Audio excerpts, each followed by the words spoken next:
No sé cuántos alumnos hay. 32. 32. Bien. Sí. Comencemos.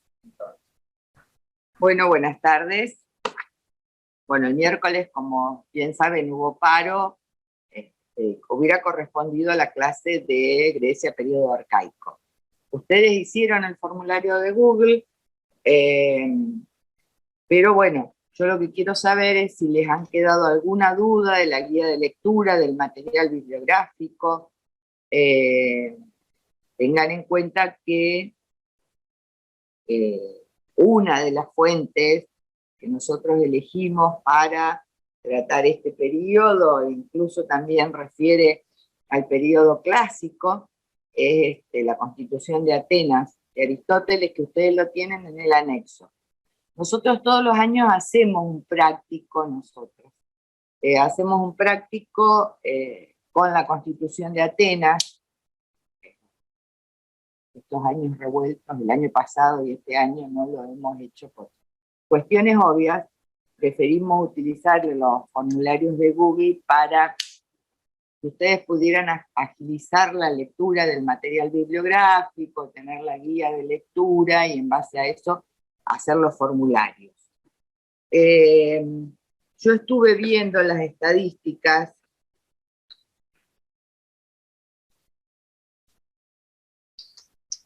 del práctico del periodo arcaico, ¿sí? Y noté que tuvieron algunos problemas con la tercer consigna respecto a la sociedad ateniense antes de las reformas de Solón y con la reforma política de Solón también tuvieron problemas. Y con respecto al abuleo Consejo de los 400. Y en la que dice en el periodo arcaico, los eupátridas o bien nacidos poseían las mejores tierras ubicadas en el Pedión.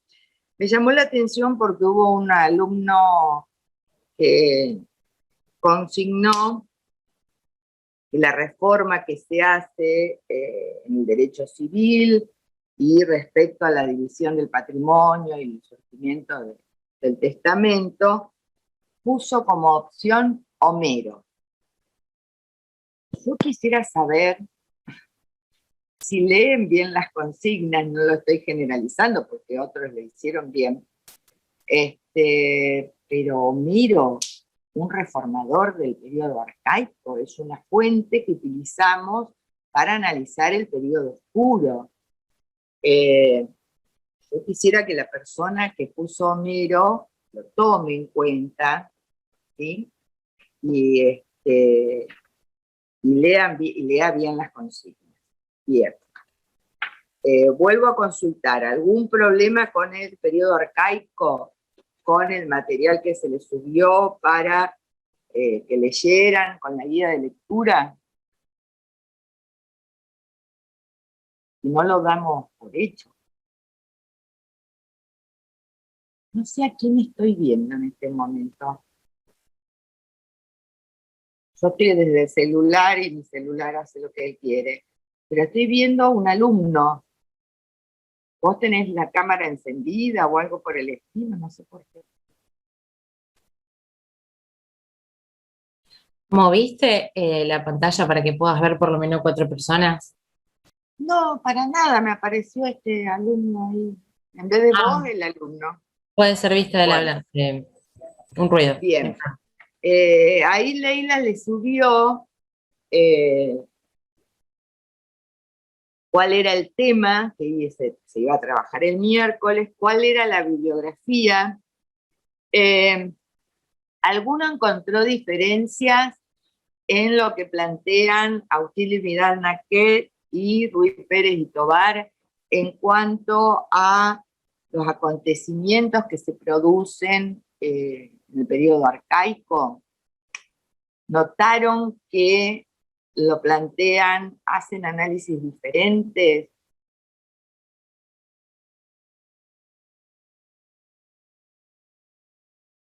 Ninguno. Ajá. Bien, Agustín y Vidal Naqué no toman totalmente, digamos, las apreciaciones de Ruy Pérez y Tobar, sobre todo con respecto a la introducción de la moneda y a la segunda expansión colonizadora y comercial.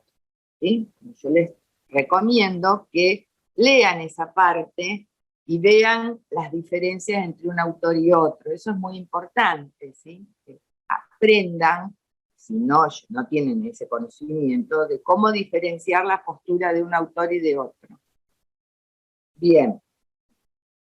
Como bien les decía, en el periodo arcaico se producen 3 acontecimientos fundamentales que tienen que ver con, en primer lugar, con el cinecismo. Ustedes lo tenían en la primera pregunta del formulario de Google, que refiere al surgimiento de las polis. En este caso, 3 se equivocaron. Lo que sí tienen que tomar en cuenta es que hay diferencias. Nosotros generalmente en el periodo arcaico y en el periodo clásico, en el periodo posterior, siempre comparamos Atenas y Esparta. 2 polis, podríamos decir, pero con características disímiles. Atenas fue una polis con todos los elementos, un estado moderno, mientras que Esparta tiene más la característica de etnos. En cuanto a su organización y el surgimiento de ella como una ciudad-estado, ¿sí? En el caso de Atenas, que es lo que se plantea en la primera consigna, yo les puse: surgen dominadas por la aristocracia, quienes conocían el derecho y administraban, y ahí hubo un error de tipeo, administraban justicia, eran propietarios de las mejores tierras en la llanura y únicos con acceso a los órganos de gobierno, además de defender a la polis, ya que conformaban la caballería de las mismas. En este caso me estoy refiriendo a Atenas, ¿sí? O sea, si nosotros ubicamos el periodo arcaico, nos estamos refiriendo al siglo VIII a.C. hasta el siglo V a.C., que es cuando comenzaría el periodo clásico. ¿Qué más? Bueno, también en la guía de lectura les explicaba de qué manera estaban constituidas las polis típicas, o sea, las ciudades-estado en Grecia, y bueno, el caso más paradigmático que tenemos es el de Atenas. Generalmente ubicadas en la cima de una colina, en donde se encontraba la Acrópolis. Muchas de las ciudades que surgen en este periodo se ubican en donde anteriormente existieron ciudades micénicas. Esta idea de colocar la Acrópolis, o sea, fundamentalmente utilizándola como un lugar de refugio, una ciudad alta, fortificada, con murallas, refería a, bueno, posibles invasiones que generalmente se daban. Y hay que tener en cuenta esto: ahí se encontraban la mayoría de los edificios públicos, los templos, y ahí se resguardaban en caso de ataques exteriores. Esto en la Acrópolis, en la cima de la colina, y debajo, lo que se conoce como Asti, es donde estaba ubicado alrededor de la Acrópolis, al pie de la colina, y es donde vivían campesinos, artesanos, y donde estaban los campos y los bosques de uso común. Sí tengan en cuenta que la mayoría de las polis no se encuentran tan cerca del mar, pero no se encuentran a orillas del mar, justamente por esta cuestión de posibles ataques, por una cuestión defensiva. También el caso claro que tenemos es el de Atenas y el puerto del Pireo. El puerto del Pireo se encuentra a 400 kilómetros de Atenas, de la capital.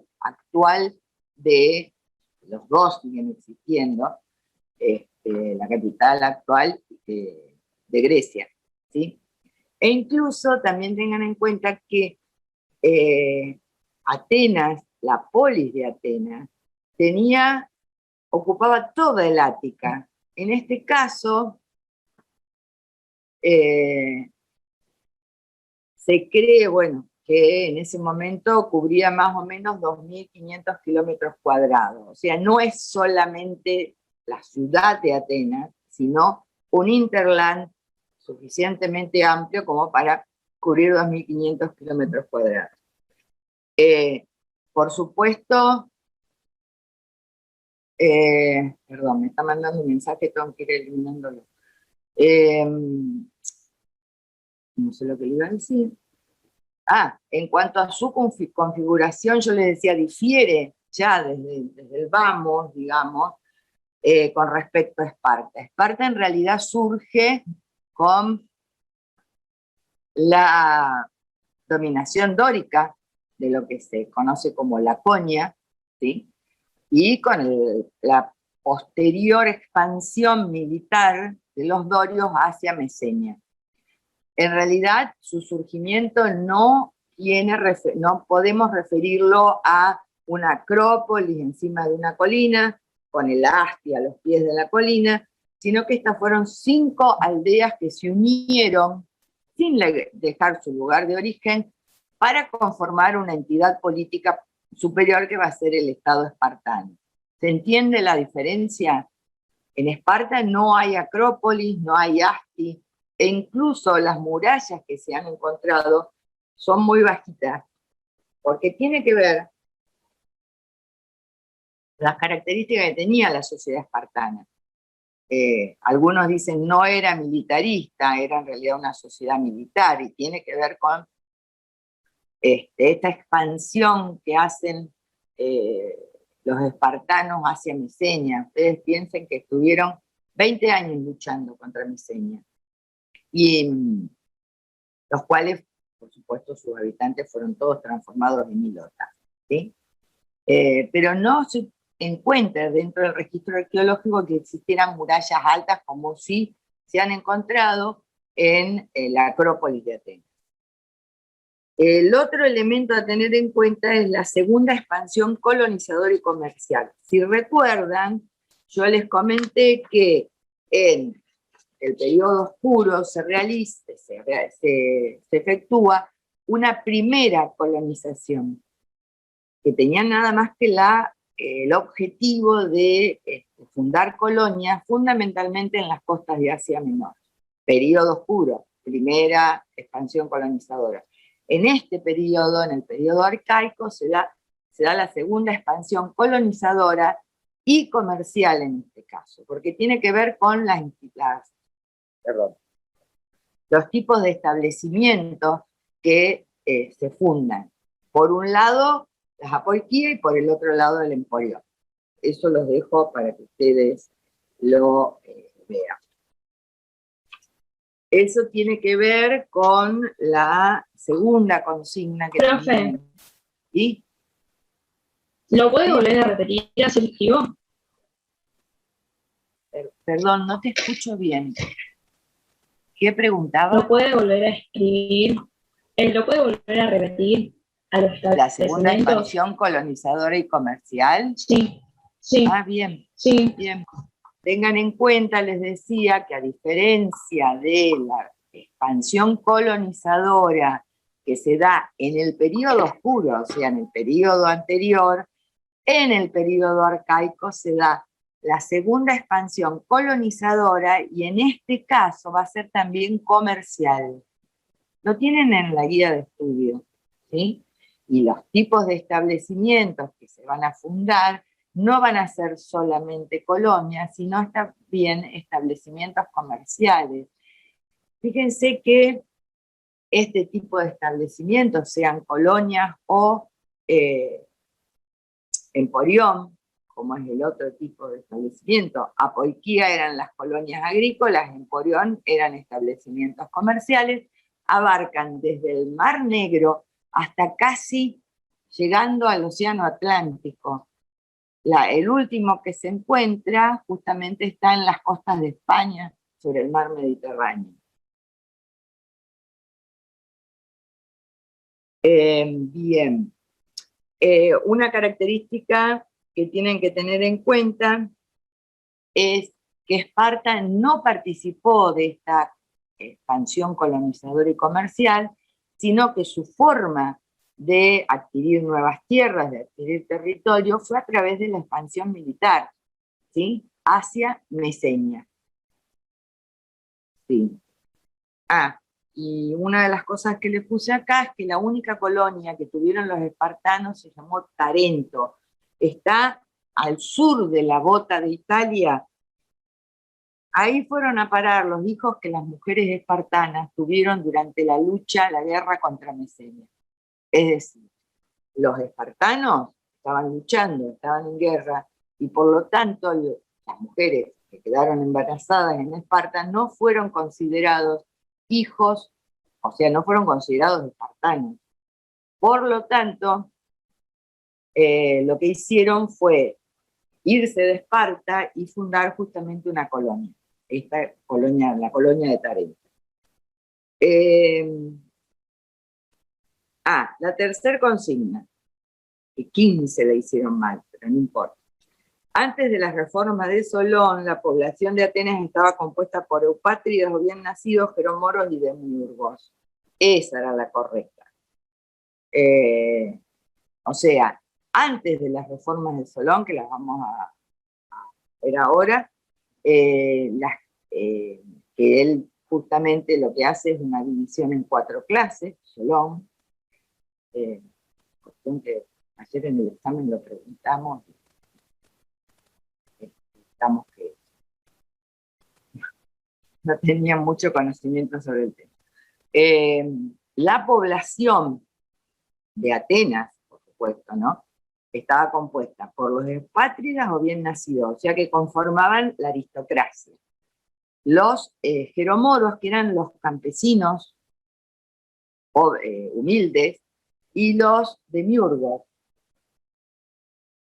En este caso, la traducción que se hace es artesanos, ¿sí? Esa era la población anterior a la reforma de Solón.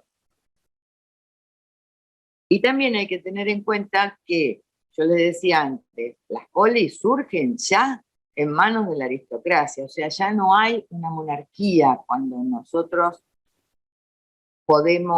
entramos en contacto con las características que tenían las ciudades-estado griegas.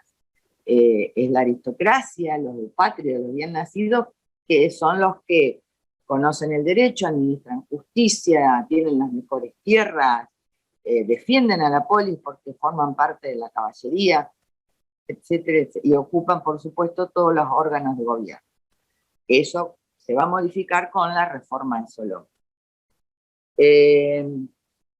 Y también hay que tener en cuenta la siguiente consigna, 1, 2, 3, la cuarta, en la que hablamos de extemoroi o aparceros al sexto.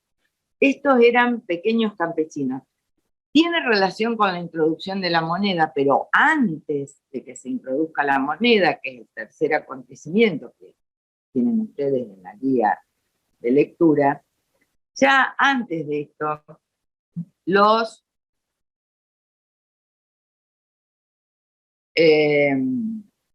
campesinos trabajaban las tierras de los ricos y tenían que entregarle una parte de la producción, por supuesto. Por eso se le dice aparceros al sexto, ¿sí? Si no cumplían con esto, caían en esclavitud por deudas. Y por otro lado, la aristocracia también hacía préstamos a estos campesinos, que por supuesto, en el caso de insolvencia y de no poder pagar, caían en esclavitud ellos, sus mujeres y sus hijos, ¿sí? E incluso si tenían una pequeña parcela de tierra, esta parcela de tierra quedaba hipotecada y se marcaba con mojones. Mojones eran unos tocos de piedra que se ponían, por supuesto, en el borde de los campos, en donde se inscribía quién era el acreedor, quién era el deudor y demás. ¿sí? Cosa que después Solón lo va a anular, digamos. En base a esto, a la segunda expansión colonizadora que permitió el enriquecimiento de muchas de las ciudades-estado, porque se beneficiaron con el comercio que se realizaba fundamentalmente con los establecimientos comerciales, con los emporios. Más la introducción de la moneda, que si bien en un primer momento fue un símbolo cívico, paulatinamente se fue introduciendo en las ciudades-estado griegas y permitió que determinada parte de la población, como los demiurgos, los artesanos, los armadores de barcos, trabajadores urbanos, pudieran enriquecerse, ¿sí? Entonces, en general, en este periodo, esta parte de la población estaba apartado totalmente del acceso a los órganos de gobierno, de conocer el derecho, porque en general los únicos que lo conocían era la aristocracia, eran sobre los cuales se aplicaba la esclavitud por deudas, y por supuesto una de las demandas que se va a producir ahora con la estasis, las luchas sociales, va a ser el reparto de tierras. No necesariamente, y ustedes también lo van a ver en Roma, con la lucha entre patricios y plebeyos, no necesariamente estas demandas se resolvieron de un día para el otro, ¿sí? En Atenas, fundamentalmente, van a surgir determinados reformadores. ¿Hay algún micrófono abierto? Sí, ahí lo apago. Determinados reformadores que van a ir dando cuenta de estas demandas del demos, o sea, de las demandas de esta estasis que se produce en el periodo arcaico. El primero que va a surgir hacia el 625 a.C. va a ser Dracón. Con él lo que se va a hacer es poner por escrito el derecho consuetudinario aristocrático. Tengan en cuenta esto. No es que se realizaron proyectos de ley, se escribió un nuevo derecho. No, no, no. Lo que se pone por escrito es el derecho consuetudinario aristocrático. Y los remito para que vean las características que tenía el derecho penal. No sé si alguna vez escucharon la frase medidas draconianas. Se refiere justamente a al derecho penal que se encuentra con la legislación esta de la reforma que hace Dracón en cuanto al derecho escrito.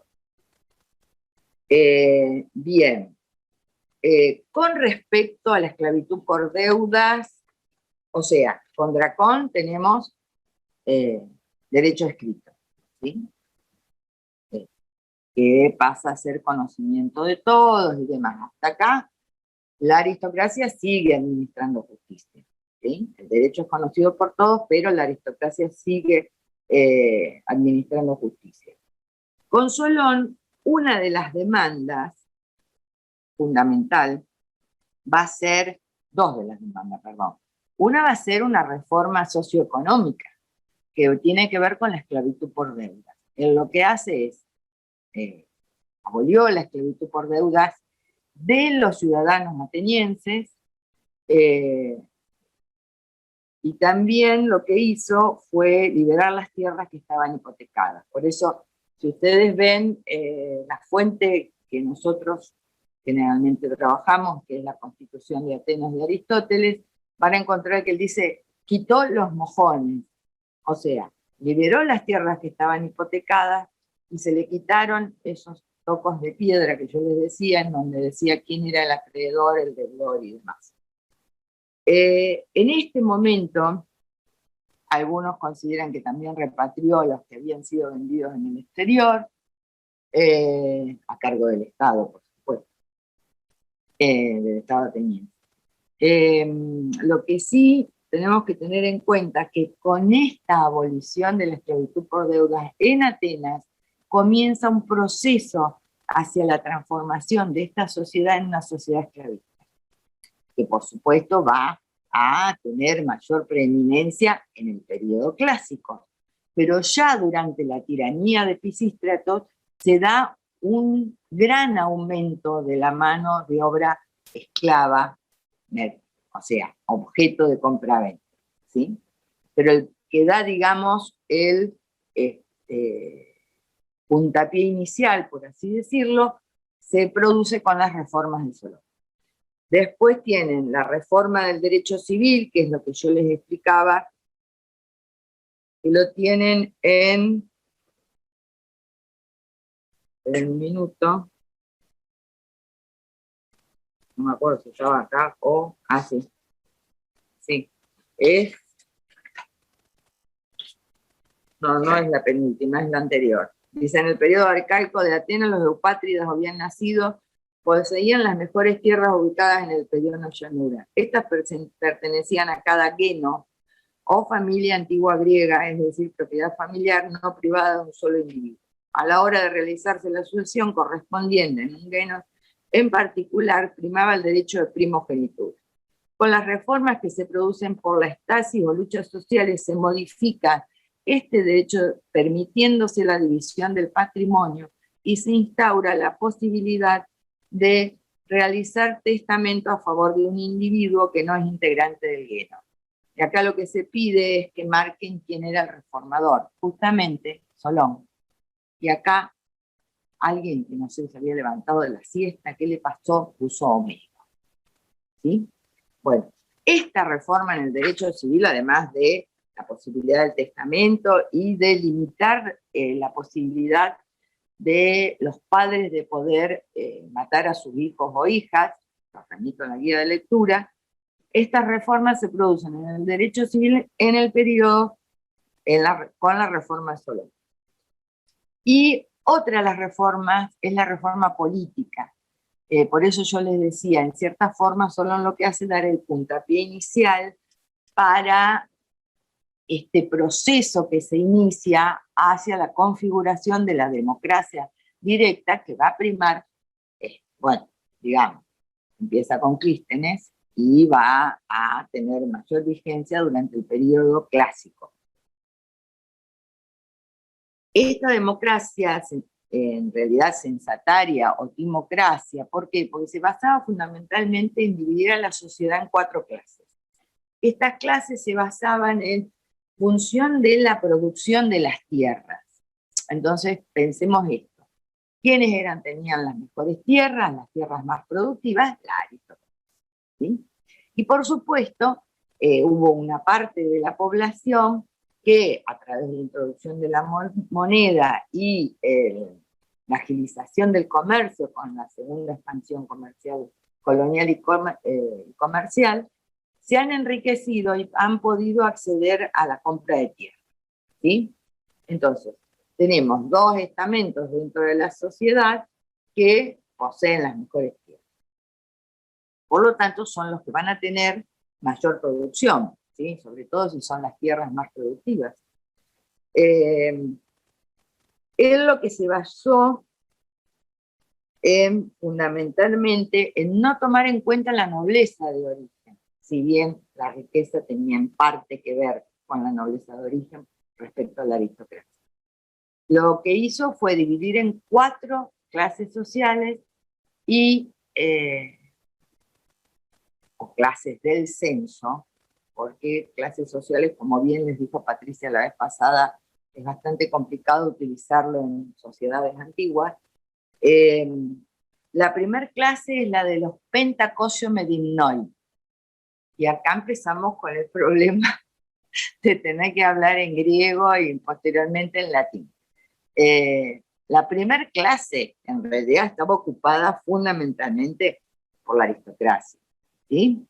Son los que van a tener, producen en sus tierras 500 medimnoi de líquidos y sólidos, o sea, aceite de oliva, vino y cereales, ¿sí? Cuando dice líquidos y sólidos.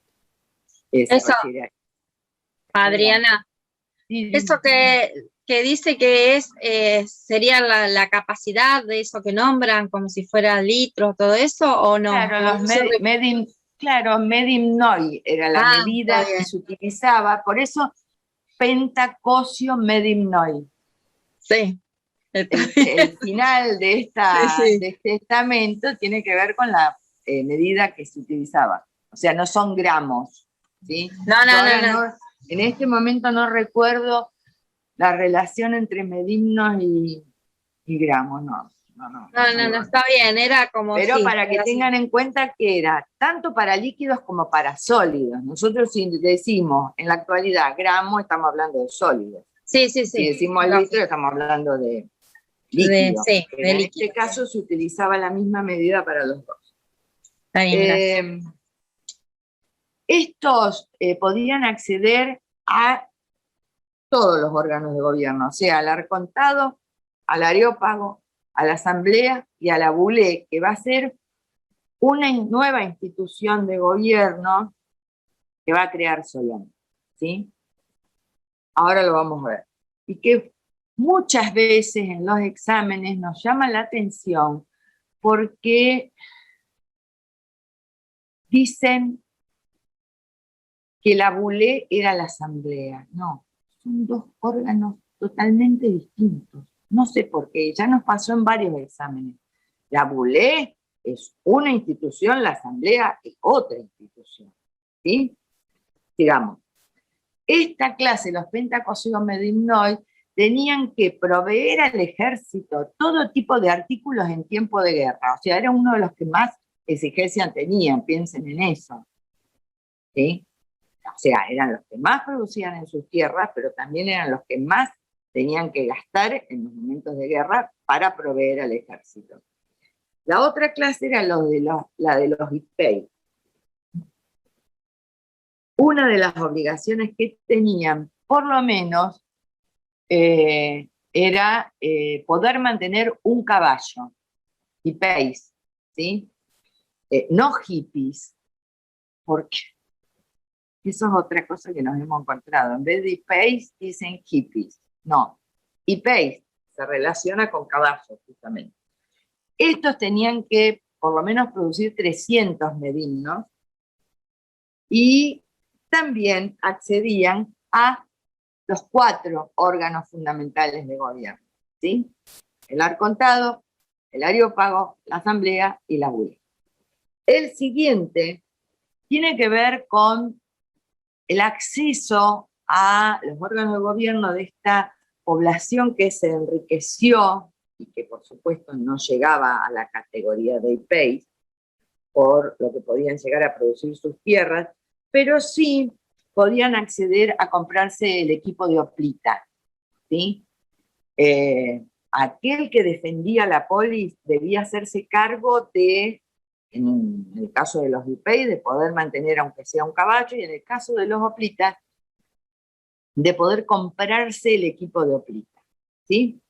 Esperen que, bueno, formaban parte de la infantería. Estos accedían al areópago y a la asamblea.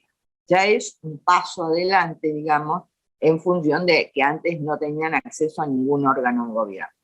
Y los tetes se los traduce como trabajadores a sueldo, campesinos más pobres, digamos, tenían que producir menos de 200 medimnos. Lo único que tenían, que me parece bastante importante, era el derecho a voto en la asamblea. Antes no tenían derecho a nada. Y su función dentro del ejército era soldado de armas ligeras y en la flota, fundamentalmente. Ustedes tengan en cuenta que en este periodo, y sobre todo en el periodo clásico, tener una armada, una flota importante, significaba victorias para la ciudad que las tuviera, ¿sí? Fíjense que las tres últimas, yo se lo pongo acá en la clase guía, tienen relación, tienen designaciones dentro del ejército, ¿sí? Los hipei en la caballería, los hoplitas en la infantería y los tetes también en la infantería, digamos, con armas livianas y en la flota, ¿sí? Están relacionados los tres con la configuración del ejército. ¿Y qué es lo que crea Solón? Solón crea el Consejo de los 400, o Boulé, ¿sí? Yo creo que en una les puse, bueno, acá la siguiente consigna que hablaba de la Stasi y de las demandas, refiere justamente a cómo dividió a la población Solón. 12 le hicieron mal, bien. Mezclaron Clístenes con Solón. Pero bueno, una de las consignas que viene, la consigna que viene a posteriori dice: con la reforma política de Solón surge una institución, la Boulé o Consejo de los 400, integrado por miembros de las tres clases superiores, cuerpo deliberativo que preparaba las leyes que se presentaban a la asamblea para su aprobación, reemplazando en esa función al areópago. Claro, el Consejo de Ancianos o areópago era el que preparaba las leyes que después se discutían en la asamblea, ¿sí? Fundamentalmente todos eran aristócratas, ¿sí? En este caso, lo que se hace es, lo que hace Solón es crear una institución, la Boulé, o Consejo de los 400, que después va a ser modificada por Clístenes, que preparaba las leyes que se presentaban en la asamblea, en donde se aprobaban o no, ¿sí? Era una decisión de la asamblea popular o eclesiástica.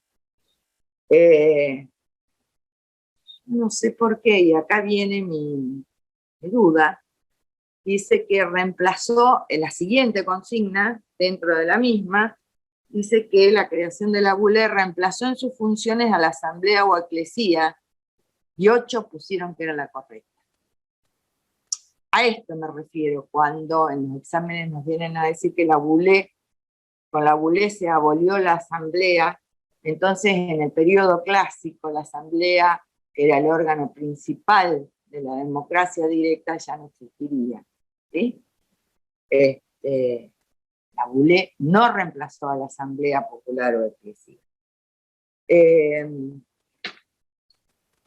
Y la otra es bastante extensa. Bueno, viene la de Homero, y yo hago un detalle de todas las reformas que se hacen en el periodo arcaico, 7 pusieron falso, y ahora viene la reforma de Clístenes. Sí tengan en cuenta lo que yo les puse en la guía de lectura con las modificaciones del areópago, del colegio de arcontes, de cómo estaba constituida la asamblea, quiénes tenían acceso a la asamblea, 4 clases de censo, ¿sí?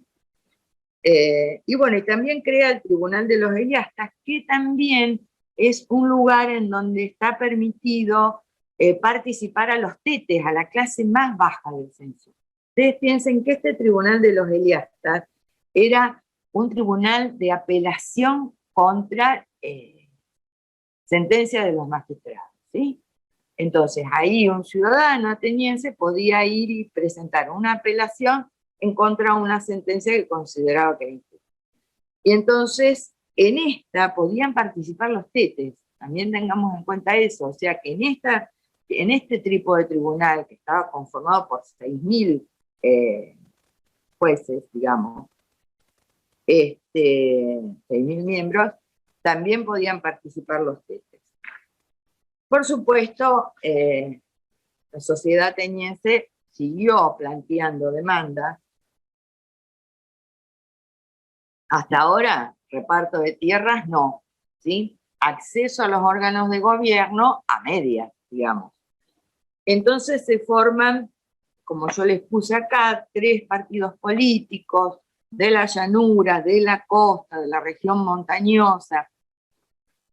La que al final triunfa, digamos, incluso a través de 3 intentos que tiene Pisístrato de acceder al gobierno de Atenas, va a ser justamente Pisístrato, y con él va a surgir hacia el 546 la tiranía. La tiranía es un elemento muy importante para la conformación de la polis clásica. ¿Por qué? Porque con las reformas que lleva adelante la tiranía, permitió una mayor concientización de grupos que anteriormente estaban excluidos absolutamente de todo. Los jeromoros, anteriores a la reforma de Solón, con Pisístrato van a conseguir tierras, porque él lo que hace justamente es confiscar la tierra a la aristocracia, que era enemiga de la tiranía, enemiga de él, y lo que hace es repartirla entre sus seguidores. O sea, aquellos que apoyaban a Pisístrato, lo que lograron es acceder a tierras que estaban ubicadas fundamentalmente en la llanura, ¿sí? Las tierras más productivas. También lo que hizo es realizar obras de construcción dentro de la ciudad de Atenas. Yo les puse el primer Partenón, sí. El primer Partenón, bueno, posteriormente fue incendiado. Nuevamente el definitivo Partenón se construye con Pericles en el periodo clásico, pero acá se inician un montón de obras que embellecieron Atenas.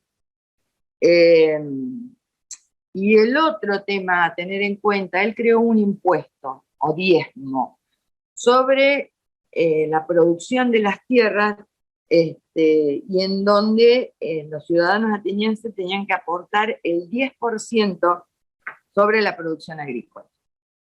En base a este diezmo, a este impuesto que él crea, lo que surge van a ser préstamos a los campesinos, en especial para comprar herramientas, comprar semillas, o sea, en relación con la producción de sus tierras. Y un cambio que hace en la organización militar es que a mí no me gusta utilizar, por eso se lo puse entre comillas, clase media. Hay una parte del campesinado, digamos, que logró el acceso a las tierras de la llanura, que logró enriquecerse, digamos, son los que mayormente van a formar parte del ejército en la calidad de hoplitas. Estos cambios desde el punto de vista económico con respecto a el campesinado y los trabajadores urbanos, más los cambios militares en donde la parte del ejército conformada por los hoplitas va a tener mayor importancia, es lo que va a permitir, sumado, y eso sí ténganlo en cuenta, con un auge del comercio de esclavos y por supuesto, de la esclavitud mercancía, va a dar origen a lo que nosotros vamos a ver con respecto a la polis clásica. Bueno, ahí yo les hice un desarrollo de que con posterioridad a la muerte de Pisístrato quedan sus hijos, se endurece más la tiranía. Con posterioridad a Pisístrato, el que se hace cargo del gobierno de Atenas es el Areópago, hasta que definitivamente se le saca todo el poder al Areópago y surge un nuevo reformador que fue Clístenes, el padre de la democracia, en el 508, 507 a.C. Él va a hacer una nueva constitución política, y ustedes lo tienen en la última consigna del formulario de Google. Ahí yo les explico, 6 lo pusieron como falso, pero por lo menos 37 le acertaron en esta consigna, cómo dividió a la población. Él lo que hace es reorganizar a la sociedad en demos, ¿sí? Estos demos, o aldeas locales o territoriales, eran unidades administrativas. Acá ya no se toma en cuenta las clases del censo de la reforma de Solón, sino lo que se empieza a tomar en cuenta para que un sujeto sea considerado ciudadano ateniense es que esté inscripto en su demos natal. Y por supuesto que el padre, solamente el padre sea ateniense, ¿sí? No necesariamente la madre, no. El padre tenía que ser ateniense. Por eso estos demos llevan el registro de ciudadanos. Es en base a este registro en donde se definía quién era ciudadano ateniense y quién no. ¿Sí? Bueno, además de ser autónomos, ¿por qué? Porque tenían un demarco que era el que lo dirigía, tenía un tesoro propio, tierras propias, y por supuesto, bueno, el registro de ciudadanos. Él los reúne a estos demos en 3 zonas, que son la costa, el interior y la ciudad de Atenas. Y en base a esto va a dividir en 10 distritos cada una de las zonas, o sea, van a conformarse en 30 distritos, porque son 3 zonas, y uno de cada uno de estos distritos, unidos en 3, van a conformar una tribu. Tengamos en cuenta que anteriormente eran 4 tribus jónicas, ¿sí? Las que conformaron la Atenas del periodo clásico. Como yo les decía la vez anterior, Atenas fue fundada por jonios, Esparta fue fundada por dorios, ¿sí? Algo que me olvidé, Esparta no tuvo tiranía, ¿sí? No participó de la segunda expansión colonizadora y comercial, lo hizo a través de la expansión militar, quitándole territorio a los mesenios fundamentalmente, no permitió la introducción de la moneda y no permitió el comercio en absoluto, y por otro lado no tuvo tiranía, ¿sí? Es muy significativo esto para Esparta porque este desarrollo que nosotros vamos viendo en cuanto a la configuración social, a la configuración del ejército en Atenas y por supuesto de los esclavos mercancía que van a dar origen a la polis clásica, no sucedió en Esparta. Esparta se anquilosó, digamos, en 3 órganos de gobierno fundamentales y algunos consideran que eso produjo la decadencia posterior de Esparta. Les decía, las tribus tenían que aportar al ejército fundamentalmente una falange de infantería, o sea, de hoplitas, un escuadrón de caballería y un estratego. Son 10 tribus. El colegio de los estrategos va a tener de eminencia fundamentalmente durante las guerras médicas y las guerras del Peloponeso, y Pericles justamente fue un estratego. Pericles fue Polemarco, o sea, el que dirigía el colegio de los estrategos, ¿sí? Que tenía fundamentalmente una función militar y se los elegía por su aptitud militar, por los conocimientos militares que tenían, ¿sí? Eran los únicos que se elegían de ahora en más, la única institución en donde se los elegía por esa capacidad que tenían. Clístenes, a la Buleo, al Consejo de los 400 del Solón, lo transforma en el Colegio de los 500, o sea, la Bulé sigue vigente, ¿sí? Y en esta, lo que se hacía era elegir 50 consejeros por cada una de las tribus, por eso 500, 50 por 10, ¿sí? 500. Y estos sí se elegían por sorteo dentro de cada una de las tribus. Yo les pongo acá organización administrativa más importante porque administrativo desde el punto de vista que vigilaban también, más allá de los proyectos de ley, vigilaban la actuación de los magistrados, la economía de Atenas y demás. Bien, acá. Bueno, y una cosa que sí tenemos que tener en cuenta, que esta reforma de Clístenes en cuanto a quienes son considerados ciudadanos en función de estar anotado en el demos natal termina con los partidismos y termina también con la hegemonía de la nobleza de sangre, definitivamente, ¿sí? Por eso el término que se utiliza es el de isonomía, o sea, igualdad ante la ley. Y lo que hace también Clístenes, relativo a la tiranía, es instituir el ostracismo, que sí efectivamente se puso en práctica, que refiere al destierro de aquellos que podían llegar a ser acusados de querer imponer una tiranía. Tengan en cuenta que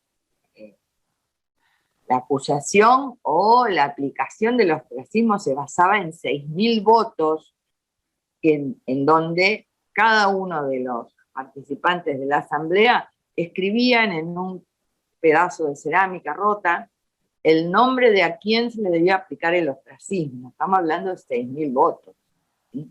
No es pavada. En este caso, se lo desterraba a la persona que era acusada de intentar imponer la tiranía, desterraba por 10 años sin confiscación de bienes. O sea, con posterioridad podía volver a Atenas y recobraba, digamos, su patrimonio. Bien. Esto en cuanto al periodo arcaico, a grosso modo, ¿sí? Yo sí les pido que lean la guía de lectura y vayan a la bibliografía. Vamos a ver ahora el periodo clásico. El periodo clásico abarca desde el siglo V al IV antes de Cristo, cuando Grecia cae en manos de Filipo de Macedonia, ¿sí? El padre de Alejandro Magno, ¿sí? En el 338, en la batalla de Queronea, las fuerzas griegas son derrotadas y empieza lo que se conoce como la época helenística. ¿Qué sí tenemos que tener en cuenta en este periodo? Por un lado, el concepto de democracia directa, ¿sí? Patri, después si querés lo que hablábamos el otro día, si querés comentarles, a diferencia de la democracia directa que se da en el periodo clásico en Atenas, las características actuales, ¿sí? Y cómo no, después o ahora cuando vos digas. No, explícaselo No, mejor. muy simple, para todos, todo el mundo sabe Que la mayoría debe saberlo, pero para que lo puedan diferenciar. Claro, es simplemente una referencia, ¿eh?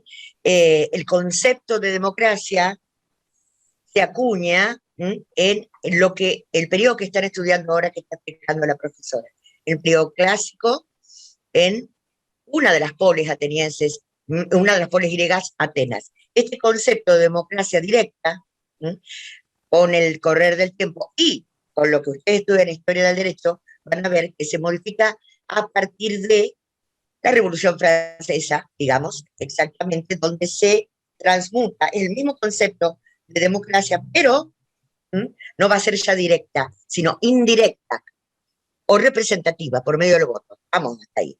Y como para referenciarlo, por muchas circunstancias, ¿verdad? Porque no hay posibilidad, con el número de poblaciones que hay en las ciudades, que todo el mundo ejerza la democracia directa. Y también tenemos que situarlo en nuestro contexto, en nuestro contexto de la estructura jurídica, de cómo se constituye nuestro país. Es una república representativa con mecanismos de semidirecto, porque todos sabrán que en la Constitución de 1994 se incorporan los últimos artículos, vieron, a partir del 36, toda una parte, en la primera parte que es la programática, además de reforzar los partidos políticos, la participación, etcétera, habla de la iniciativa popular, el plebiscito, por ejemplo, que son mecanismos en donde el pueblo, si bien es representativa la democracia o indirecta, puede participar en forma directa, no en todos los temas, son la propuesta del gobierno, etcétera, y muchas veces, si así se define, es vinculante la decisión popular o no. No es para explayarse mucho, pero para que vean en contexto. Esto que estudiamos en la Historia del Derecho, cómo llega en nuestros días. Eso, Adri, Sí. no vamos a hablar de la Constitución Sí, porque no, todos no, la no, saben. No, pero Claro. planteábamos el otro día, estábamos hablando con Patricia, Sí, para poder diferenciarlo. A ver, la democracia directa, no sé si lo dijiste recién porque me fui a buscar agua, hoy día se puede aplicar en los cantones suizos, pero en lugares en donde es muy claro. reducida la cantidad de habitantes y la participación. Por ejemplo, acá imposible, en Argentina sería imposible. ¿Sí? O sea, la democracia directa, ¿dónde funcionaba? ¿Dónde funcionaba la asamblea? En el ágora, ¿sí? Que a la vez funcionaba como un mercado público, era un lugar en donde los ciudadanos asistían. Piensen que cuando nosotros hablamos de Atenas, en el momento, en el periodo clásico, los que eran considerados ciudadanos atenienses, o sea que podían participar plenamente de la asamblea, eran más o menos 40.000 ciudadanos. Y la asamblea se daba quórum con 6.000. Con que hubiera 6.000 ciudadanos ya funcionaba la asamblea, con el orden del día de ese momento. No, perdón, me río porque me llegan los WhatsApp, eso por estar usando el celular y no la computadora. Tengo que andar sacándolo. Por un lado, ahora lo vemos bien, la democracia directa y la formación social esclavista. Yo acá abajo, en la guía de lectura les pusimos con Patricia un cuadro que compara la esclavitud, el esclavo mercancía, propio de este momento, ¿sí? Del periodo clásico en Atenas, con la esclavitud que nosotros vimos en Babilonia y Hebreos, por ejemplo. Tengan en cuenta este cuadro para poder ir viendo las diferencias, ir comparando las diferencias entre la esclavitud mercancía y las sociedades con esclavos, no sociedades esclavistas. En este momento estamos ante una sociedad netamente esclavista, en donde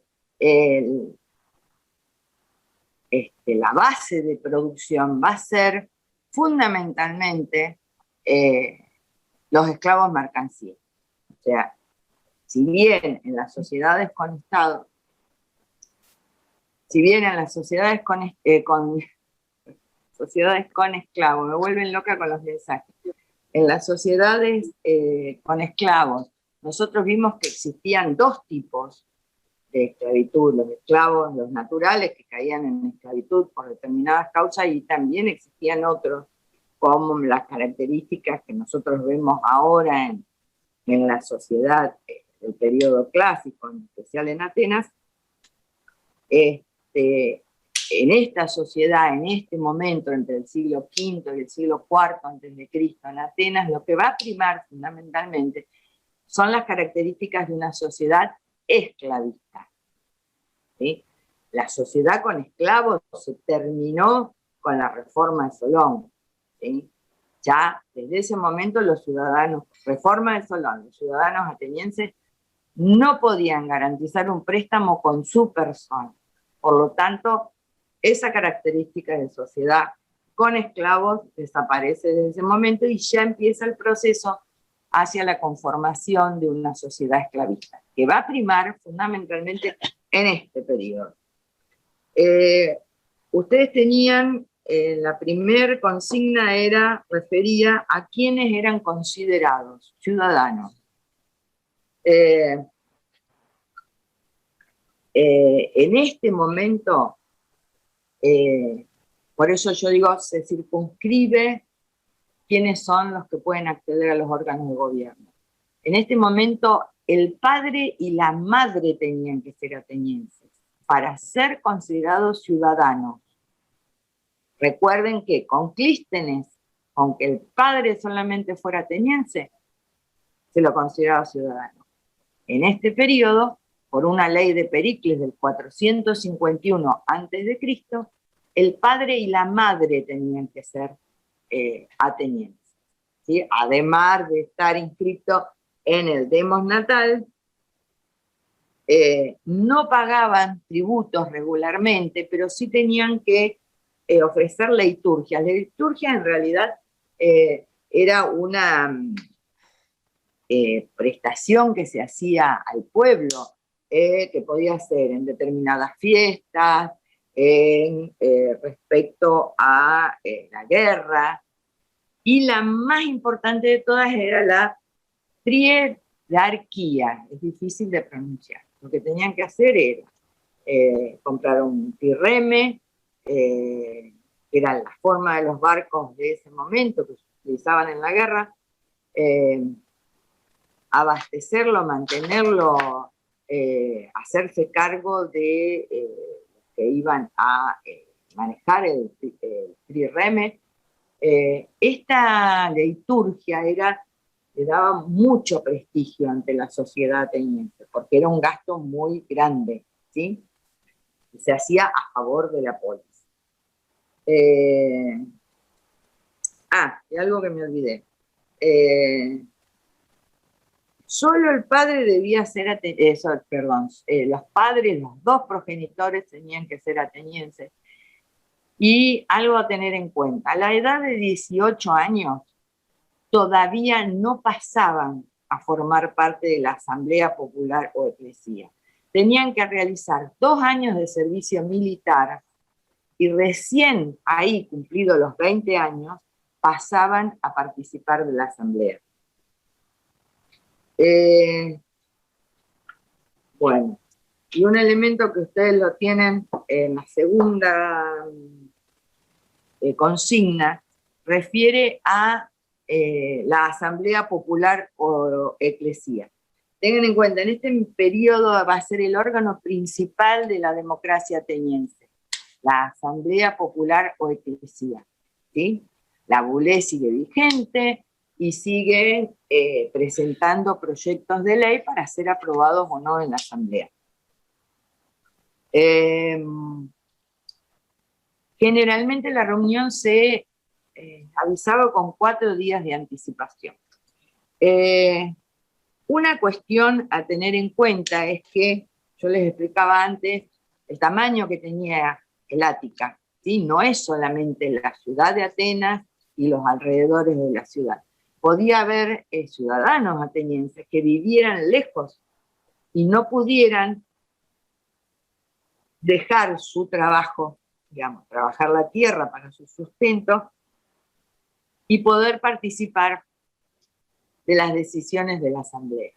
Entonces lo que hace Pericles es incorporar el mistoforio. El mistoforio se refiere a dietas de pagarle a los ciudadanos dietas, bueno, vamos a decir dinero, dracmas, para los griegos, para que pudieran participar de la Asamblea, ¿sí? Primero, hacia el siglo V, se empezó a realizar en relación con la administración de justicia. Para que todos pudieran participar de la administración de justicia de la polis, se incorporó esto del mistoforio. Y hacia el siglo IV, por la asistencia a la Asamblea. También tengan en cuenta que la asistencia a la Asamblea, más allá de, por supuesto, las excusas de distancia, no poder dejar el trabajo de la tierra porque era su medio de subsistencia, había algo que se llamaba la ley de Atimia. La ley de Atimia se refería a no cumplir con sus deberes políticos. Y en algunos casos se aplicó la ley de Atimia por no participar de la Asamblea. Bueno, y acá sí hay que tener en cuenta, yo los remito en la guía para que vean el cuadro de la sociedad de Atenas y Esparta en el periodo clásico que está en el anexo, y lean el material, Agustín y Vidal-Naquet, ¿sí? Para poder realizar una comparación entre ciudadanos atenienses, espartanos, metecos, periecos, esclavos, mercancía y lotas. Eso se lo dejo en sus manos y por supuesto tienen la posibilidad de consultar lo que necesiten, ¿sí? Pero fíjense, en ese cuadro está basado en el texto de Agustín y Vidal Naquet. Ahí pueden ir haciendo comparación. ¿Sí? Bien.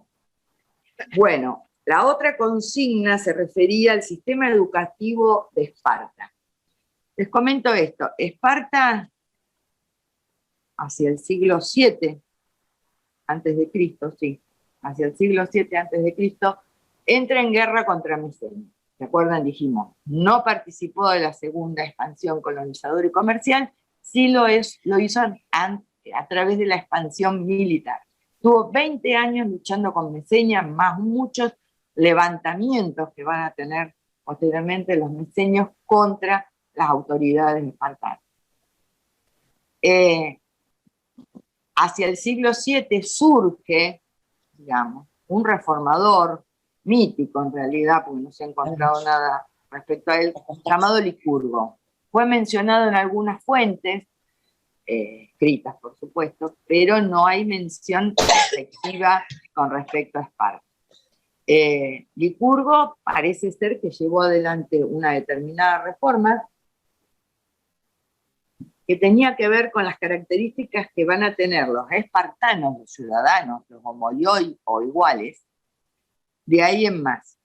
Pero fundamentalmente este sistema educativo militar que se le aplica a los varones en Esparta desde los 7 años, refiere a la necesidad de subsistencia, de supervivencia de los espartanos.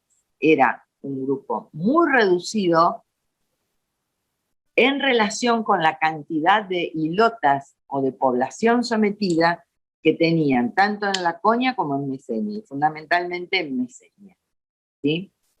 Entonces, este sistema educativo tenía un objetivo, la subsistencia de los espartanos, de Esparta. ¿Sí? Bien. Recuerden que cuando nosotros, no, yo ya lo puse acá, ahora lo vemos. El segundo estamento dentro de estas dos sociedades, de Atenas y de Esparta en el periodo clásico, refieren a metecos y periecos. ¿Sí? Esta consigna dice: los atenienses tenían prohibido ser propietarios de tierra e inmuebles, a diferencia de los periecos espartanos que poseían sus propias tierras. Ambos estamentos sociales no poseían derechos políticos. En realidad, la que yo les acabo de leer es la respuesta correcta. Los metecos no podían ser propietarios ni de tierras ni de inmuebles en Atenas. ¿Por qué? Porque tener la calidad de ciudadano ateniense también refería a ser propietarios de tierra. Y por lo tanto, un extranjero no iba a tener la posibilidad de acceder a la tierra e inmuebles, que era una característica de los ciudadanos atenienses. El texto que ustedes tienen para leer, Agustín y Vidal Naquet, dice: hacia el siglo V eran fundamentalmente griegos de otras partes de Grecia, y ya hacia el siglo IV antes de Cristo los metecos estaban compuestos por griegos y no griegos de otras partes del mundo conocido. Los periecos sí tenían tierras, se llamaban cleroi, de la misma manera que se llamaban cleroi las tierras que estaban en manos de los espartanos. ¿Sí?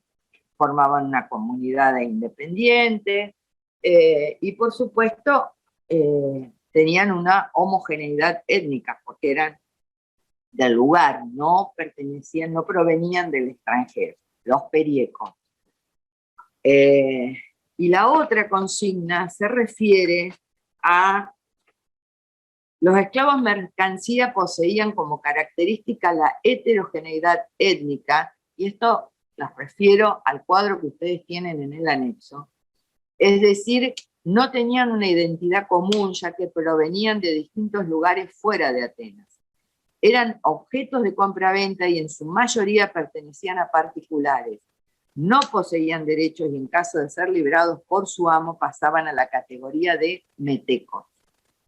a diferencia de los hilotas espartanos, que poseían homogeneidad étnica, ya que procedían de la población sojuzgada y tenían una identidad común. No eran objeto de compra-venta, ya que no pertenecían a particulares, sino al Estado espartano.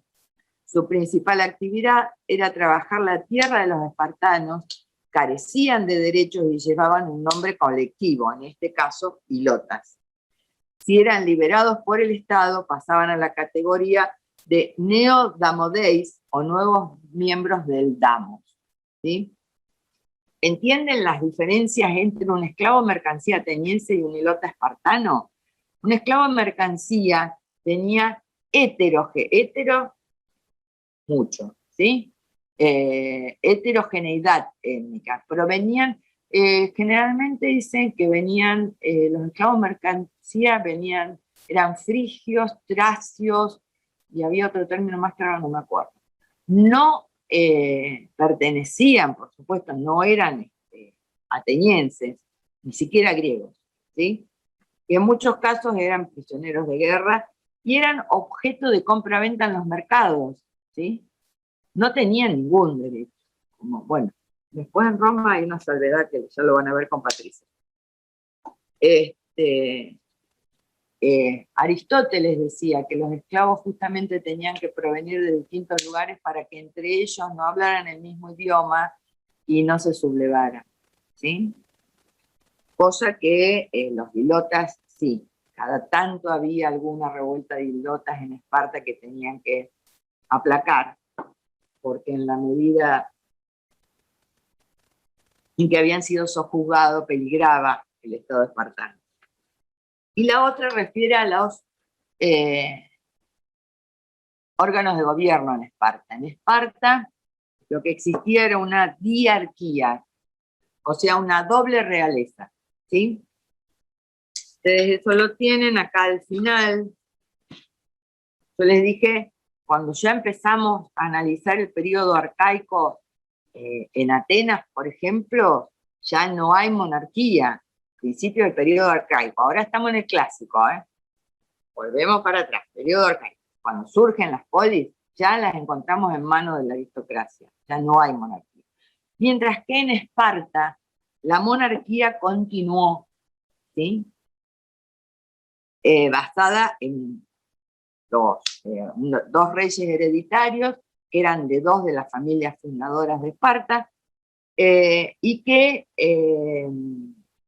en cuanto al poder chocaban con el Consejo de los 5 éforos, ¿sí?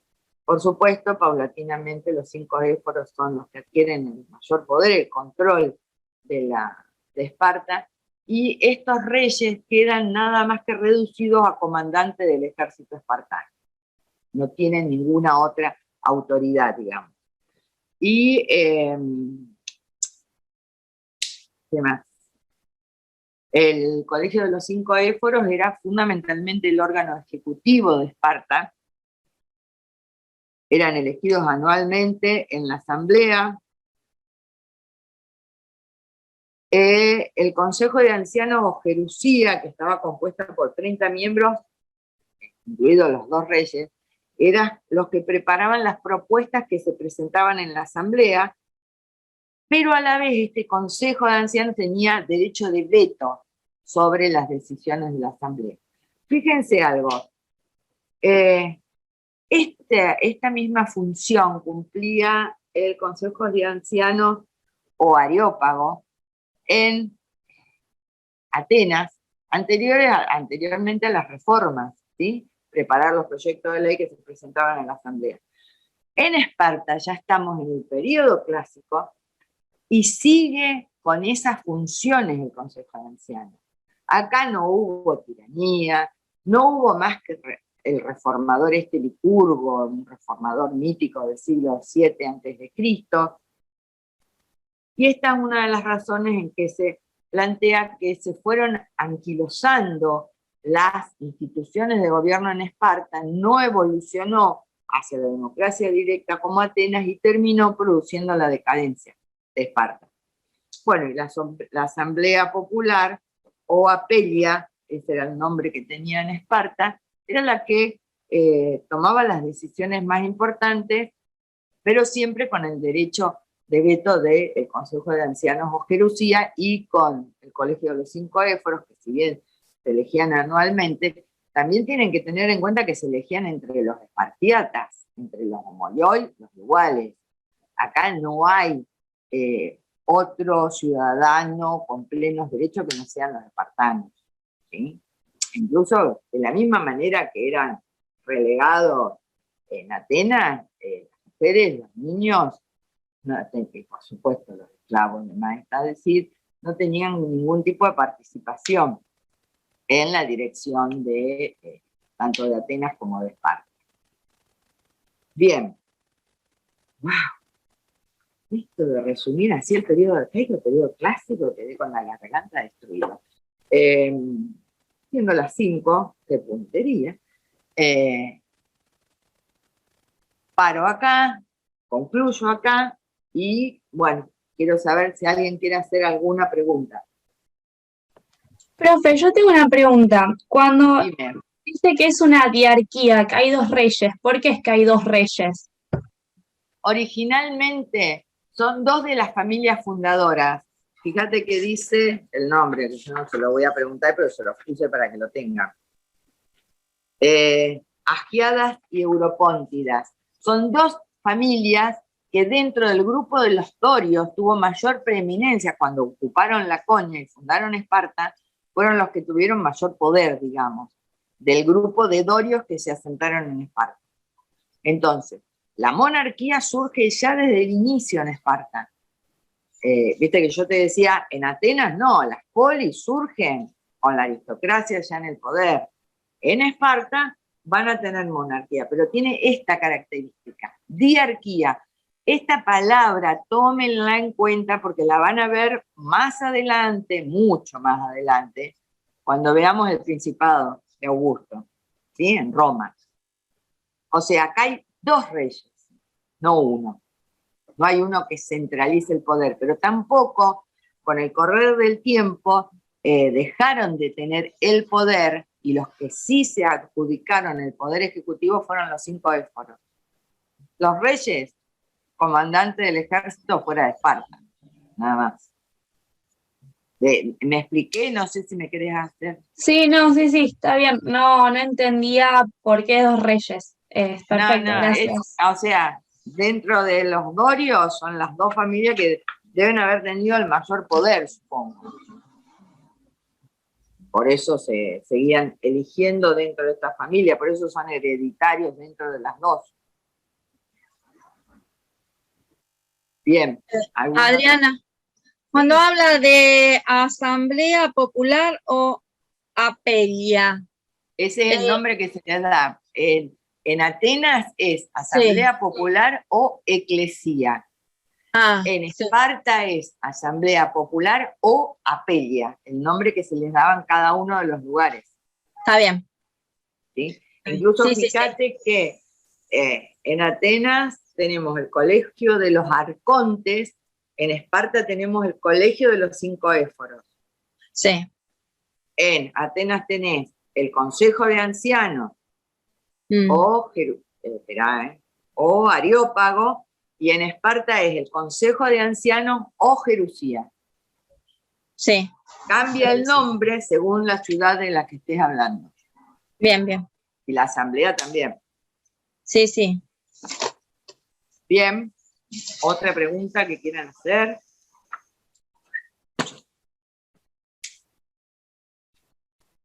¿Nada? Bien. Pati, ¿vos le querés decir algo? Cuando todos terminen de consultar si tienen dudas, sí les quiero comentar algo. Pero cuando todos terminen. Ay. Ahí hay alguien que está preguntando, pero no se escucha. No, es Adri que se levantó. Ah, bueno. Perdón, me tomé un tafirol y me quedó acá. Bueno, ¿no hay más dudas ni preguntas, gente? Bueno, resta decirles entonces que nuestra próxima clase, el miércoles que viene, miércoles 14, Ya iniciamos El lunes. Patri, ¿el lunes no tenemos la clase integradora? No, para que se tildó. Oh. ¿No es este lunes? Sí, pero ella le estaba hablando de primero a la clase, después para arrancar de vuelta que se Dale, seguí. Te tildaste. Sí, arranca de vuelta. No se escuchó nada. No, te congeló. No, te tildaste.